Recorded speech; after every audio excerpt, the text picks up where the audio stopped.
Thank you, Chairwoman Wasserman Schultz and Ranking Member Carter and members of the subcommittee. I appreciate the opportunity to testify on some of my priorities for the subcommittee. As you begin work on the fiscal year 2022 Subcommittee on Military Construction, Veterans Affairs, and Related Agencies Appropriations Bill, I respectfully request that you give consideration to the following funding priorities: barracks and rail infrastructural modernization at Fort Bliss in El Paso, Texas.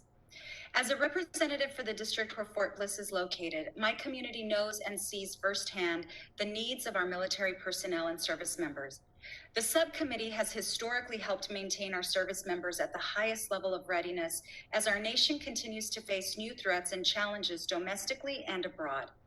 Part of maintaining readiness involves providing adequate housing and the newest technologies, capabilities, and infrastructure to the armed forces as well as the National Guard and Reserve components. In an effort to further enhance and maintain readiness, I would like to urge this subcommittee to consider providing funding to refurbish and modernize housing installations or barracks located at the training ranges in Fort Bliss. Many of us, myself included obviously, have visited military installations and have been shocked by the poor conditions of barracks that house our service members. Conditions that must be addressed to mitigate issues of safety, security, and the overall well-being of service members. As you may know, Fort Bliss provides one of the largest training platforms in the Department of the Army and the Department of Defense, housing training exercises and the largest mobilization and demobilization platform for the National Guard and Reserve components of all 50 states and territories.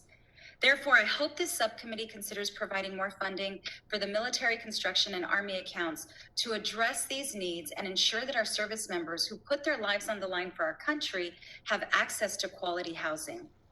Additionally, I would also like to request that funding be appropriated towards the railhead infrastructure at military installations like Fort Bliss. I remain concerned that installations like ours with rapid deployment requirements have insufficient rail and transportation logistics infrastructure to efficiently move equipment in support of deployments, training operations, and evolving Army requirements. For example, Fort Bliss has only one railhead connection point for its deployment and redeployment activities. In fiscal year 2019, Fort Bliss supported the mobilization of 72,329 service members using that single railhead alone. Additionally, as a joint mobilization force generation installation, Fort Bliss supports 1st Army for the mobilization, life support, training and validation, deployment, redeployment, and demobilization of National Guard and Reserve component units. Fort Bliss is also the only installation with a continental United States replacement center. This makes Fort Bliss the only JMFGI in the Army. To give you a better sense of the strain placed on the one existing railhead, I would like to highlight that Fort Bliss CRC processes members across several agencies: Army, Navy, Air Force, Marines, Red Cross, FBI, Border Patrol, DoD, civilians, and contractors. These personnel support missions across 5 continents: North and South America, Africa, Europe, Asia, 32 countries in all.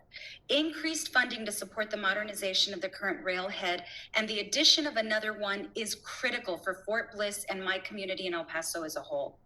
Given that, I hope this subcommittee can conduct a review of rail and transport logistics infrastructure and equipment deployment methods at installations with rapid deployment requirements, and submit the review and plan to address the issues identified in the review by the end of the fiscal year to the Congressional Defense Committees no later than 90 days after the enactment of this act. Lastly, I would like to emphasize with this subcommittee, as I have with other appropriations subcommittees that I've testified in front of, that it's essential you include mechanisms within your bill to guarantee and ensure federal funding makes it to its designated recipient. In 2019, we saw the Trump administration illegally sidestep Congress and divert $2.5 billion crucial military construction funding to build sections of a U.S. border wall with Mexico. We cannot allow for funding that we allocate for specific, vital, and necessary military construction projects to be unlawfully transferred elsewhere or to be tampered with. Thank you all for your work, your commitment, and your time and consideration, and for the opportunity to testify before you today. I look forward to collaborating with the subcommittee as you continue to draft the final appropriations bill. Madam Chair, I yield back.